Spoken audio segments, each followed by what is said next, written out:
কাছি দিয়ে যে খেজুর গাছ ছাড়াই, তাল গাছ ছাড়াই, খেজুর গাছের রস লই। তাল গাছের আবার তারি মাঝে মধ্যে তারি নামাতে হয়, কিন্তু নামাই না। এখন খেজুর গাছে যে ২-৩ মাস ধরে বানছি, রস বেচতাছি, রস এখানে নামাই, ভালো রস। মনে করেন খাওয়ায় খুব সুস্বাদু, সেফটিও করা, সেফটি। মনে করেন গাছ চতুর্দিক দিয়া বান দিয়া বের দিয়া কাগজ দা ঘুরে থুয়ে দেই। মনে করেন ভালো যে গাছ ভালো হয়ে গাছ দিয়ে যেটা নাই খারাপ রস এটা বেশি না। রস বলতে মনে করেন প্রথমত গাছ বানলে অনেক সময় কষ বার হয়, এই রসটা একটু তিতা লাগে, এই কষ আমি বেশি না। আর যেটা মিষ্টি হয়, মিষ্টি হওয়ার আগ পর্যন্ত গাছ শুকাইয়া পর্দা এই গাছের রস না হইলে গাছটার রসটা মিষ্টি হয়। গাছটা বাইন দেওয়া চতুর্দিক দিয়ে মনে করেন বান দিয়া তাহলে গুড়াইয়া কাগজ দিয়া পেঁচ দিয়া থুয়ে দিলে, বা যে গ্যালাইনটা বানবো কলসির বদলি, যে কলসি বান্ধে কলসির মধ্যে বাদুরে নামতে পারে, নাইমা বাদুরে খাইতে পারে। আর আমরা যে গ্যালাইনটা বান দিয়ে যেরকম এই যে এই গ্যালাইনটা এই জন্য এটা তো থাকে, কারণ মুখার মধ্যে ছাপটি লাগাইন থাকে।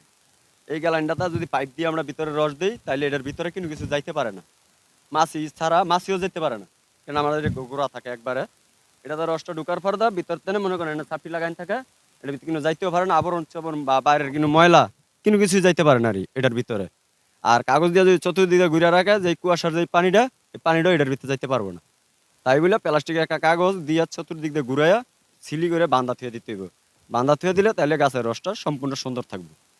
আর একটা রস মেন কথা হচ্ছে, অনেকে বান্ধে দুপুরবেলা বান্ধা সকালবেলা এই রসটা নিয়ে গেলে এই রসটা আমার বাই হয়ে যায়, চুক হয়ে যায়, হালকা টক হয়ে যায়।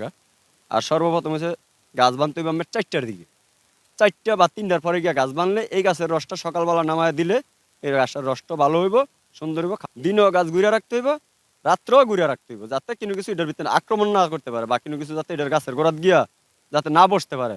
মনে করেন সাপেও খায়, ওই কারণে তো এটা পায়রা দিতে হইব, গাছের গোড়ার মধ্যে থাকতে হইব, গাছ চেক দিতে হইব, ঘুরে ঘুরে কোন গাছটার মধ্যে কি হইতেছে এটা দেখতে হইব, তাইলে গাছের রসটা ভালো থাকবে। আর যদি মনে করেন আমি অনেক বানছি আজকে, বাইন্দা রস নামায় সকালবেলা গেছি গিয়া ছালাটা উপরে দিয়া, তাইলে মনে করেন এটার রসটা এটার মধ্যে একটা পাখি বইব বা একটা বাদুরাইয়া বইব, বইলে এটা বাদুটার মধ্যে চাটবে, চাটার পরে এটার একটা বিজলা থাকবে গাছের মধ্যে। আর যদি গুইরা দেই রস নামানোর পরে বাইন্দা থুয়ে দিলে তাইলে আর এটার রসটা নষ্ট হইব না, গাছের মধ্যে কিন্তু ময়লা আবর্জনা যেতে পারবো না। তার ক্ষেত্রে এই মিলিয়ে খাইতে হইব, যদি খায়, আর যদি না খায় তাহলে তার কিছু করার নেই। এটাই সিস্টেম, দেখে শুনে খাইতে হইব, না দেখে খাইলে তো মনে করেন অসুখ হইতেই পারে। এই কারণে যাচাই করে আগে দেখতে হইব যে রসটা খাওয়ানো ভালো। অনেকে আছে আমার মনে করেন পানি মিলায়, স্যাগারিন দেয়, এটি খাইলে অসুস্থ হইতেই পারে। তাই বললে গাছ চেক করে গাছের গোড়ার রস খেয়ে দেখা পরে নিতে হইব।